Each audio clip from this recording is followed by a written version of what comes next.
आज हम तर्कशास्त्र में निरुपाधिक तर्क वाक्यों पर बात करेंगे। निरुपाधिक तर्क वाक्य, तो सबसे पहले हम तर्क वाक्यों पर बात करेंगे और तर्क वाक्यों से पहले हम प्रतिज्ञप्तियों पर बात करेंगे, जिसे विभावना या जजमेंट भी कहते हैं। जब हम किसी वस्तु को देखते हैं तो वो सापेक्ष होती है, किसी के साथ होती है। जैसे मान लिया हमने फूल देखा तो हमें देखा फूल लाल है, या हमें देखा फूल सुंदर है, या फूल कितना बड़ा है।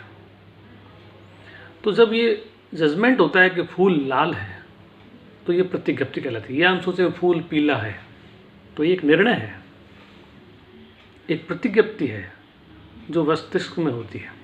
जब हम अंतिम निर्णय पर पहुंचते हैं कि ये फूल है जो कि लाल है, तो इसमें जब हम दो वस्तुओं को, दो संप्रतियों को या दो प्रत्ययों को जब आपस में जोड़ते हैं, संबंधित करते हैं, तो उसे प्रतिज्ञप्ति कहते हैं।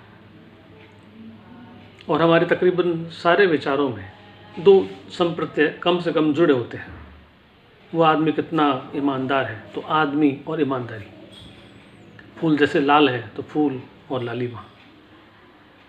पेड़ कितना घना है, जंगल कितना बड़ा है, देश कितना छोटा है, इंसान कितना खोटा है। तो इसमें इंसान और खोटा, देश और बड़ा, ये दो संप्रत्यय हैं। हर तर्क वाक्य में, हर प्रतिज्ञप्ति में, हर निर्णय में हम दो चीज़ों में स्वीकरण अस्वीकरण करते हैं। अस्वीकरण भी करते हैं। ये घर मेरे मन मुताबिक नहीं है, यह सुंदर नहीं है। तो इसमें भी यह घर सुंदर नहीं है, मेरा घर है और सुंदर है। अब इसमें अस्वीकरण है, बात इतनी है। लेकिन है दो संप्रत्यय, दो प्रत्यय हैं हम जिसमें संबंधों को स्वीकार या अस्वीकार करते हैं, ये कहलाती है प्रतिज्ञप्ति। किंतु ये मस्तिष्क में रहे तब तो इसका लाभ नहीं, इसलिए हम इसको व्यक्त करते हैं शब्दों के द्वारा, वाणी के द्वारा, लेखन के द्वारा। तब वह कहलाती है तर्क वाक्य। यह पुष्प लाल है, जब मैं ऐसे लिखते हैं तो ये कहलाता है निरुपाधिक तर्क वाक्य। यह पुष्प लाल नहीं है, ये भी निरुपाधिक तर्क वाक्य है। स्वीकार है या अस्वीकार, लेकिन है फूल और लालिमा। ये फूल लाल नहीं है या यह फूल लाल है।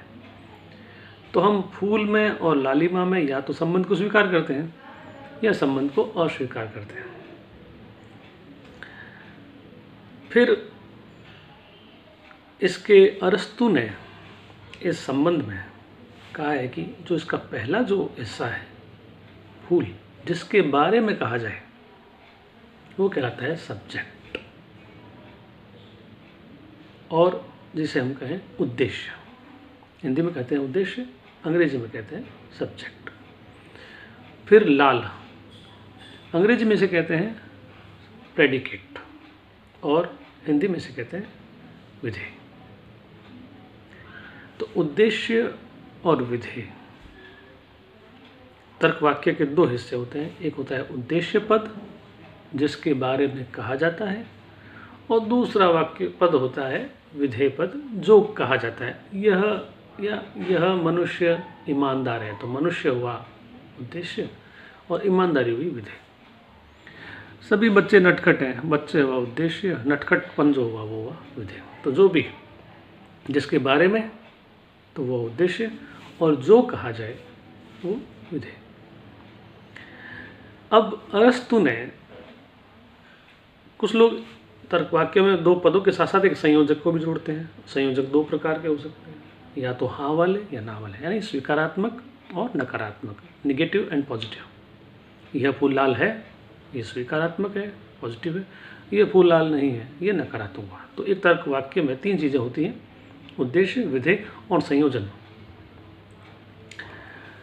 फिर अरस्तु ने निरुपाधिक तर्क वाक्यों को बतलाते हुए सबसे पहले हम देखें कि निरुपाधिक का मतलब होता है शर्त रहित। इन तर्क वाक्यों में कोई शर्त नहीं होती, सीधे सीधे कथन होते हैं कि ऐसा हो तो वैसा हो। जैसे मान लीजिए, अब सोपाधिक तर्क वाक्य का उदाहरण लें। यदि बादल होंगे तो बारिश होगी, तो बारिश होने का जो काम है वो टिका है किस पे? बादलों के होने पे। मैं बाज़ार जाऊंगा तो सब्जी ले आऊँगा, तो मेरी सब्जी लाना किस पे टिका हुआ है? बाज़ार जाने पे। तो पहला जो वाक्य का हिस्सा है उस पे निर्भर करता है दूसरा हिस्सा।